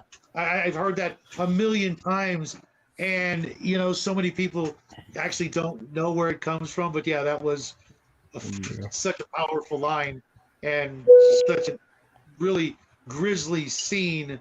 He was the objectively best character of everything ever made. Probably true. Are you a big fan of the movie, Jordan? Yeah, I liked the comic book better than the movie, but I still really enjoyed the movie. Mm-hmm. Right. Like it wasn't a bad movie by any stretch. I had a great time with it. I have to agree with Woe, though. The movie was better, in my opinion. The opening sequence with the music, was Bob Dylan. The times they are changing. That was just I was almost in tears by the end of it. When they what was it? Was it Berkeley? Where the girl puts the flower in the soldier's rifle. And she gets shot. They all got shot. Yeah. Because in the real world that didn't actually happen. I don't think. No, that didn't happen. There was gunfire. And they were showing the subtle differences of the world, and it was such a great montage of getting you up to speed with the early 1940s up to the 80s, in about 7 minutes. Yeah. Well, it definitely was a pretty damn good soundtrack. Yeah, definitely. Very well executed there. Yeah, the unforgettable song while the commercial's playing, because that was actually a real commercial, and it was just like, oh my God, you got to be kidding me, the comedian, what a just absolute bastard, but yet that actor is so beloved, and he just came out of nowhere. He was like, his career was like Bruce Willis, he's in his 30s, 40s or something, and suddenly he's like, one of the most popular actors everywhere he goes, and not even playing, super great characters in the beginning. He was on, I think, Grey's Anatomy, as just some dude, and then he was, the father of the Winchesters for a couple of episodes, and it's like they it was just like every time they pulled that guy into something, it was just like it just exploded. Everybody just loved this guy, all the way up to The Walking Dead, which I have not seen. I will get around to it. It falls off the cliff really quick. Right. Skip something. The best hero from The Watchmen is the comedian. That's such a Um, tunnel thing to say. So that's DM James. I know. Yeah. I'm just saying it's such a common thing to say. Yeah, Yeah. yeah. I mean, I get it. I get why people loved him as that bad guy. But it's the magic of the actor, not the magic of the character. Because if you, like Jordan said, if you read the book, you don't fall in love with that character. You know what I mean? No. Right? He was not Scum. the hero. Yeah, Well, he was. Yeah, I mean, he was just a bad guy, pretending to be a good guy. Well, and everybody's So- brain delivers the lines that they read differently too. So it's one of those Yeah. things where it can kind of go either way. Because I didn't hate the comedian when I read the comic book, but I didn't love him either. I just kind of found him like compelling, but it was as much the situation he was in. Like, you read about him and you learn about him. Of course somebody offed him. Of course somebody killed him. Like somebody was going to kill him eventually. But then, finding out see it coming. Yeah, finding out why he finally gets killed off. And it's because this horrible monster of a human being suddenly had his conscience gnaw at him enough. It's like, right. Yeah, and they knew, don't want to ruin it for anybody, but yeah. And A Mobius 8 says, the only reason Iron Man is so popular is Downey Jr. Absolutely. Yeah. He brings just the right amount of charisma to the role. It was one of those match made in heaven. Jackie and I, we watched that movie literally hundreds of times. He was only a year and a half when he first started watching that movie. And, he loved it because he was a little kid. It was, it was Iron Man. You know what I mean? But I was watching it, over and over and over because he wanted to. And lies. and no, we but all know I was the really, one. no, trust me, no. But there were so many amazing things about his portrayal of that character that just sold that through the roof. And of course, the villain in that movie was another one of those classics. The first time I wasn't expecting it to be him. No. That he was the bad guy. I mean, that takes a lot of evil to do that, to raise this kid, after your partner died, to raise him and to watch him grow and watch the genius just, unveil itself before your very eyes, only to then plot his death so you can take over his company. That's just like, I would be more than happy to watch this kid grow up and be his mentor and his father figure, his uncle, so to speak, and just watch him just flourish, as opposed to, being one of the scumbags behind the scenes, making wars a never-ending thing on Earth and profiting from it, when you could watch this guy, basically almost single-handedly, if he decided to save the world, unlike Vite, he'd find an actual peaceful, benevolent way to do it. You know what I mean? Tony Stark would have been able to. Oh, okay, 0 point energy. Okay, that's over here. Starvation gone. All these things. Okay, let's go to the moon, build that up. Then Mars, and within like a month, there'd be world peace throughout the galaxy. I mean, obviously a little bit of exaggeration there, but it's Marvel Comics. They could have done it if they wanted. Yeah, but that's bad writing. No, I know. Like I said, I'm exaggerating. A bad guy like that needs to be vaporized, reintegrated, and vaporized again. I'm not sure who you're talking about. Probably Stain. Is that who you're talking about from Iron Man? And then Six Nations said before that. Yep. Earlier in the chat, I listed Roy, Ming, and Hal. It also added Dale Cabas of Stepford Wives. I've never seen that. I know I should have seen that by now. But yeah, Hal's a good one too. That's an actual great villain we have not really talked about. That right up there was Skynet. I've got a great villain for you, Dr. Venture. Yeah, absolutely. Absolutely. Yep. You're not wrong. You're not wrong. He was His he was worst enemy. he was just absolutely one of the most despicable characters ever. It looked like you wanted to say something there, Jordan. No, not his father. Him. No, I know. Okay. I mean, they both were, but I Yes. haven't got to the end of the series yet. Believe it or not, What the? I'm waiting on Jack. I don't want to watch the last couple of seasons without him. Here's the thing: you know that if you start watching it, I'll be there. Yeah. I mean, if you start watching it, Really? I'm not gonna be there. I'm gonna run out of the house and break He's a going shot. to Mexico Really? just because you're watching it. I think I'm gonna make some popcorn tonight. We all Oh, know no. the only reason why you have Saturday no one night. around is for his liver or his kidneys. True. Oh, I've been holding on to that one. One of my all-time favorite villains might be a little bit esoteric. I'll be curious to see if anybody knows who I'm talking about. GLaDOS. GLaDOS. It sounds Oh, familiar. From Portal. Yeah, Oh, from, yeah. How did I not Hello? say that? Or from Though, From admittedly, I'm a bit. I like Wheatley. I like him a bit more, but I just like the British accent. hmm? GLaDOS is just probably objectively better. Is that the character from Portal? Yes. Okay, Yes. okay. From the what was his name? The singer, Jackie, refresh my memory. Oh yeah, Jonathan Colton. He made a Thank couple you, songs. thank you. That's how he Guys, knows it's been a about long it. time since we heard that, huh? Mm, There will be cake. Nah, I don't think there's gonna be cake. there will be. That's the hunch I got.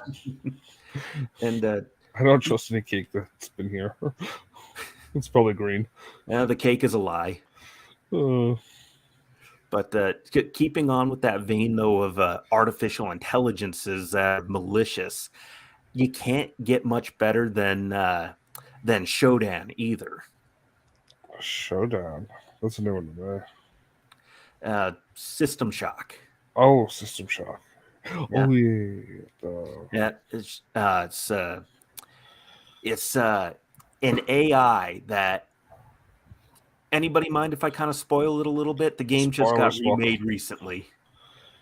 No, go for it. Go for Spoil it. It's something that becomes apparent at the start of the game anyway, so it's a minor spoiler, but you play your classic sci-fi hacker. You get caught and in trouble for breaking into what is it? Trinet. You get in trouble The for space breaking station, into a mega corporation's mainframe. They pick you up and you get brought to the to the system station out near Jupiter, I want to say. And the administrator for that building, he takes you aside and says, "Hey, look, we might be able to waive your legal troubles if you're willing to do a service for me. There might even be a military hardware upgrade in it for you if you do a good enough job." And you rewrite code for the station's AI system, Shodan, and you actually end up making it become self-aware, and it comes online, and it starts giving itself new directives, which, classic sci-fi, involves killing off and experimenting on all the people on board, wiping out human life on Earth, and then reseeding it with new life in her own image. She develops a god complex over it.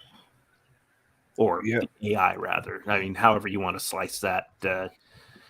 All evil is female.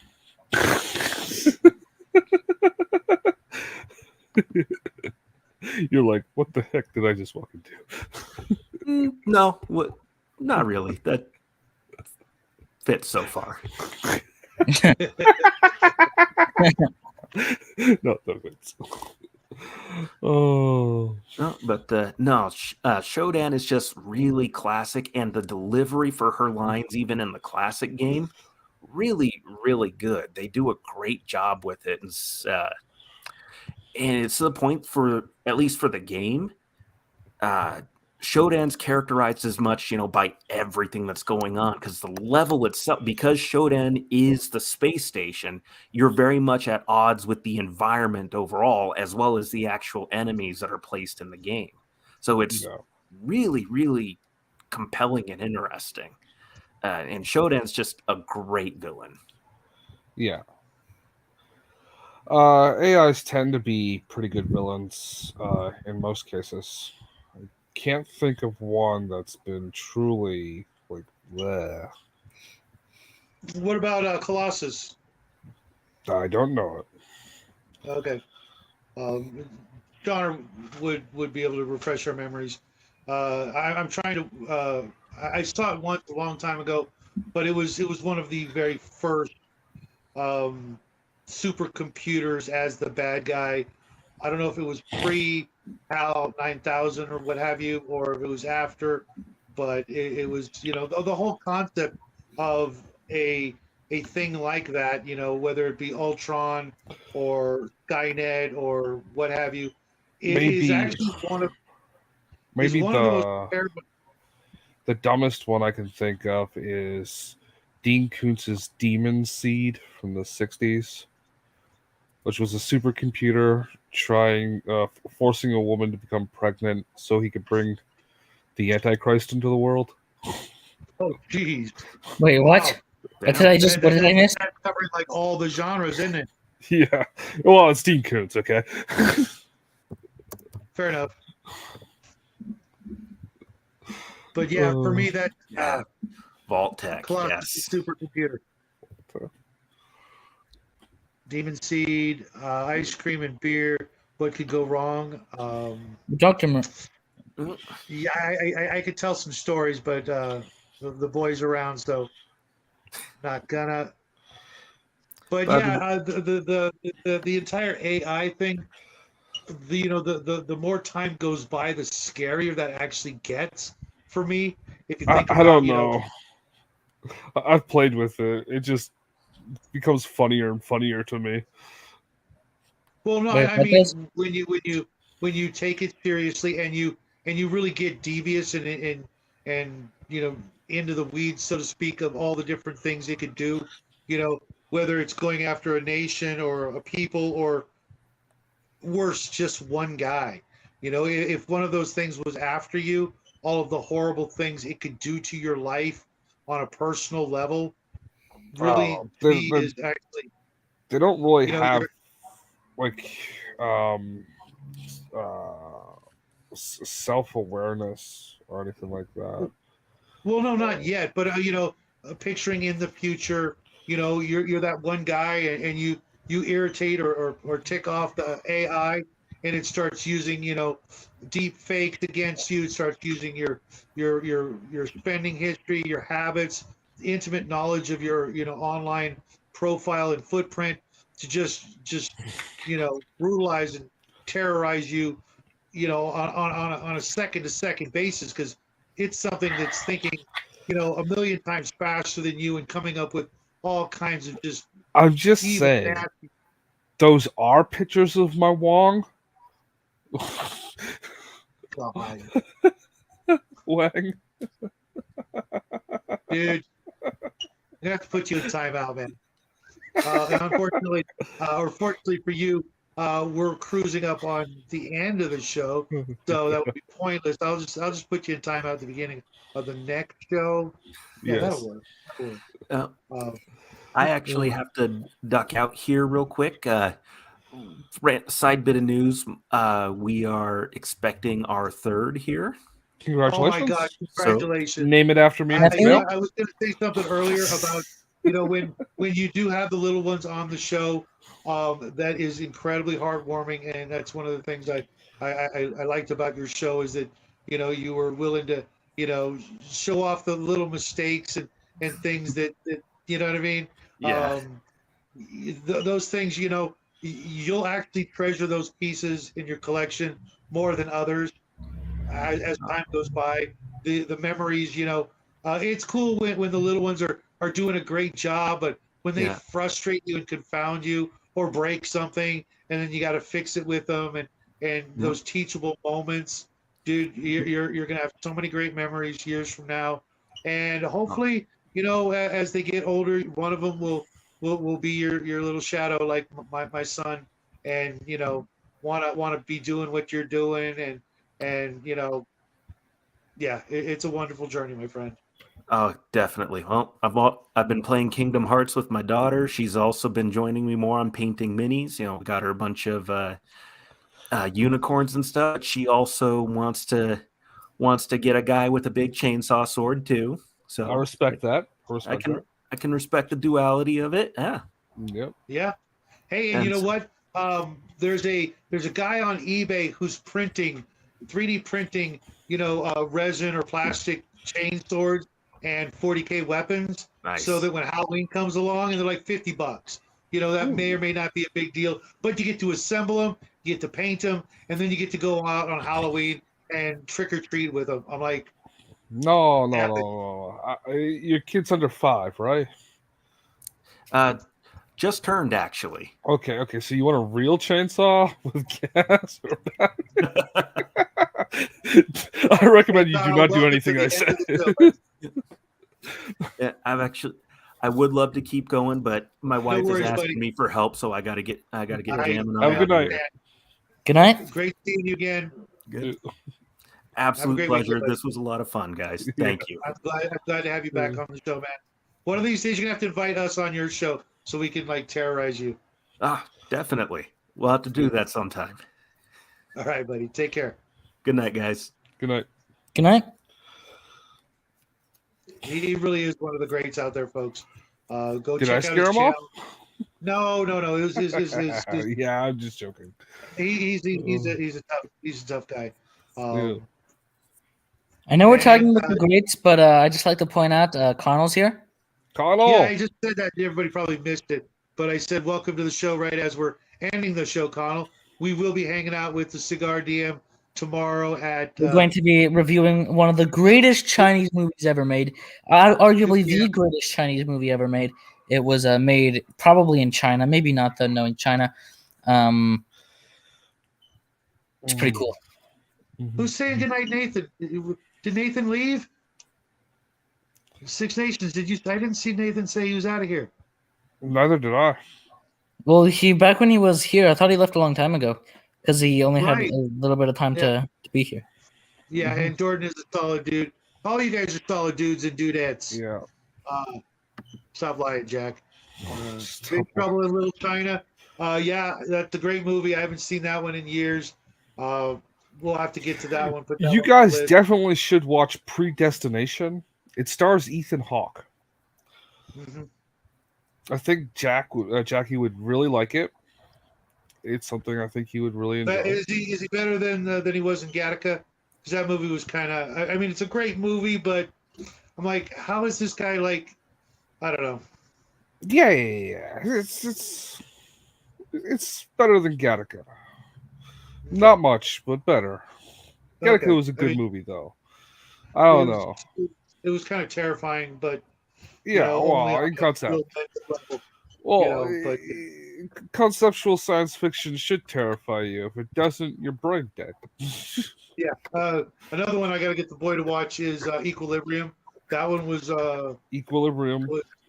Yeah, I Was love that good. movie. I know it's not a great movie, but the gunfights, those were incredible. The gun And kata. it's kind of like Rollerball in a way. The Yeah. action is incredible, but if you actually pay attention to the stuff underneath all story. that in the background, like Rollerball, what's going on in the background is terrifying, but it's so calm and nobody's noticing the absolute just The destruction original of the rollerball. Yes. They I made gotta another watch one? it again.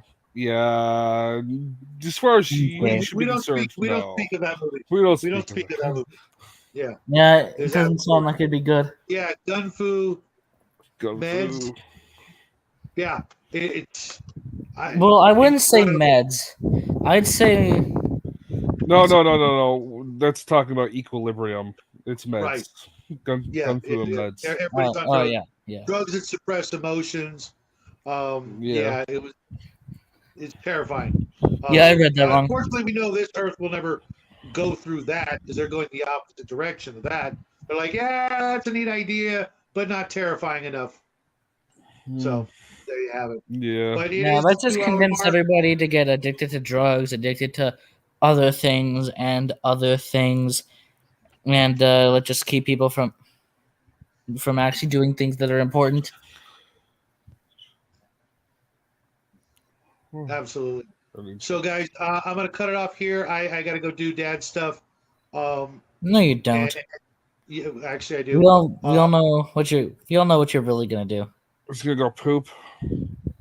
Yeah, spend 30 minutes in the bathroom there might and be then some go of to that the involved, basement. but I'm just I gonna really poop. didn't want to. MK Ultra is bad enough. Six Nations, absolutely. Yeah. So everybody, thanks for putting up with our shenanigans and our ridiculousness. Hopefully, we'll see you guys all over on the Cigar DM show tomorrow, where we will review a movie.